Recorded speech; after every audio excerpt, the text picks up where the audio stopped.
In 2016, she went to school to take medical office administration. She juggled between taking care of her children, going to school, and working full-time in the restaurant. After she graduated medical school with honors, she went to a surgeon's office where she taught a lesson on how to be modest in a conservative environment. That same year, she decided to do residential cleaning until she decided to change. Now her career is in the cleaning business. After 30 networking events she attended, she finally found the womanish community and found it to be marvelous with strong women like herself. Yay!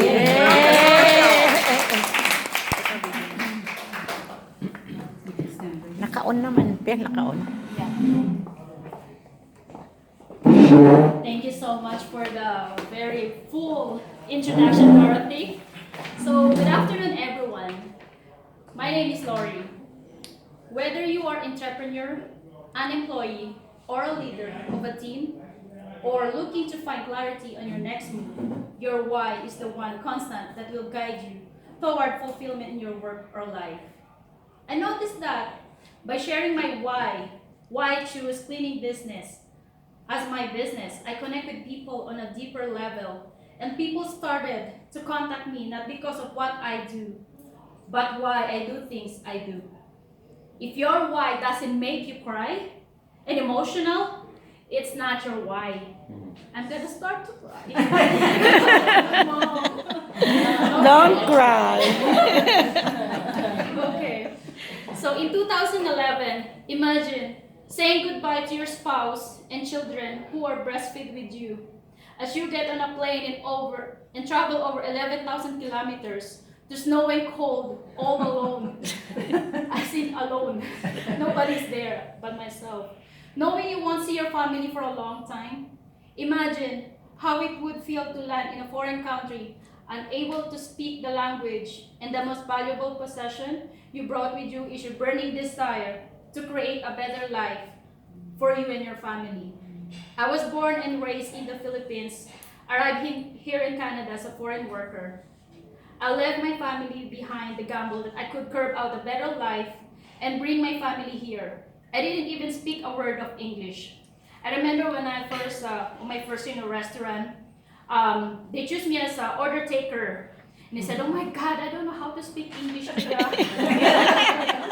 So, but they said, you don't have any choice. You're the only one here who can do order taking. Oh my God. So there you go. So, hi, welcome to Wendy's. How can I help you? Can I get a show down the room? I'm sorry. I said, can I get your like this, like that? Can you repeat that again, sir? Sorry, it looks like my ear is not responding very well. And then he said, oh my God, just one cheeseburger. Okay, thank you. So then I hear in the window, thank you so much for your service, sir. You jerk. So there's another employee of me, and he said, what is jerk? Oh, he said it's thank you. So there you go. So, oh, jerk, thank you. Oh, that's what jerk means, right? So every time that there's a customer going over, jerk you, sir. Jerk you. So I gotta complain. Your staff saying jerk to the customer. And he said, I thought it's saying thank you. That's why I say thank you to the customer, so I jerk them. They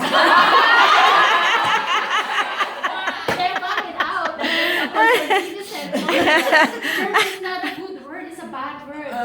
And then I found out this employee, okay, you're fired, because at that time I'm supervisor. So they playing games with a foreign worker like me. So yeah, and then okay, you're fired now, but next time, don't teach other people like that, okay? That's bad. You're gonna die easier. That's what I told him. So homesickness kills me every single day. And every morning, I waking up in the morning at that time, it flashes back into my ears on what my daughter said when she was 2 years old at that time. She said, Mom, why did you leave us? Why do you need to go far away? You don't love me? Who will be my warrior? Who will be my shield? She was crying while through talking to video chat. Every morning I cry, said, I need to do this, my daughter. I need to do this. It's not because of myself, but because for your future. So I told her, I really love you. That's why I'm doing this. I need to be far away. I need to sacrifice myself because you're my inspiration. That's why I'm living here. I know you will understand me someday. I know that you will understand how I really love you. So for the 3 years for separation, I sacrificed everything. Even with my mom, I'm fighting with my mom and said, you didn't even helping us. You didn't even giving some, money. I said, Mom, I need to save this for my future. And this is my future. No, you're selfish child. You're selfish child, So every time I'm going into the restaurant, I'm crying. And then the manager told me, oh, you're crying again. No, it's just a fun time. I'm just watching drama. Or I'm crying that one. So to conquer my loneliness, cleaning other people's homes is where I found solace. While I was cleaning, I would dream about one day having a fancy home like Ibro's. And my family will live here soon. That's why I had this client stayed me for how many years as I've started, because I have a sense of ownership. I am imagining myself that this is my place, this is my own. If I were living on this clean home, I want to make sure that I will be happy and stress-free because my home is so clean. I sacrifice everything, my food to eat, my material things that every woman should deserve to have it, such as fancy clothes, shoes, bags, and even going to Verb Salon or salon. Just to save money and able to bring my family in Canada and give them the life that they deserve. Every dollar, I save it for them. So I have a quick tip here. According to Forbes, there are 4 questions to find and know your why. The number 1 is, what makes you come alive? It is about your passion, knowing that when you focus your attention on endeavors that you put on fire in your belly, you grow your impact and influence in ways that nothing else can do. What are your innate strengths? That's the number 2. In the book of The Element, Sir Ken Robinson says that our element is the point at which natural talent and skills meet personal passion. When people are in their element, they're not only more productive, but they add more value and enjoy personal and professional fulfillment. Accordingly, it is also often when they also tend to make more money. The third one is, where do you add the greatest value? Knowing your greatest strengths and where you can add the most value through the application of your education, skills, knowledge, and experience, it can help you to focus on opportunities, roles, and career paths where you are most likely to succeed and therefore find the greatest sense of accomplishment on contribution, sorry. And then the last one is, how will you measure your life? Decide how you want to measure your life means making a stand for something, then living your life in alignment with it. No matter what your job, you can draw meaning from it and find greater purpose through how you do and what you do.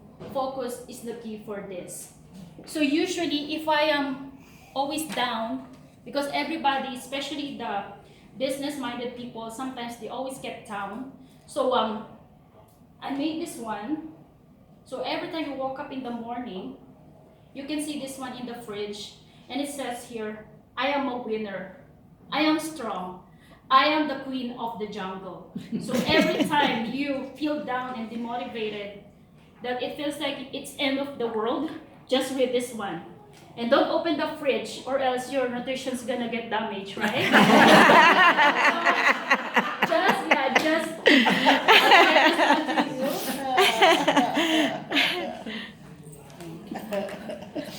and I have one more of this one. My most important goal. If you have a focus in life, you can achieve it, no matter what it takes. So I have this one as well, and why I commit to achieve it. So if somebody like a bit noise on our mind, you should always read this one. Why I commit to achieve it. And once you got it, you should have a victory for yourself. Like last month, I believe, I have a victory on myself because I hit the target with the clients, number of clients in a month. So I buy a fancy pen. I show it to Glenda and Dorothy that, oh, this is my victory.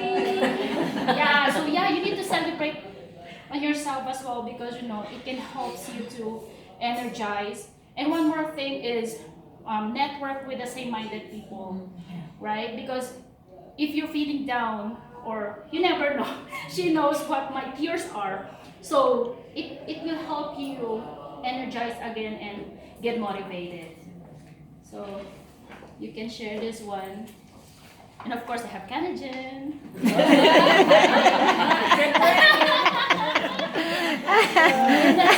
Thank you so much.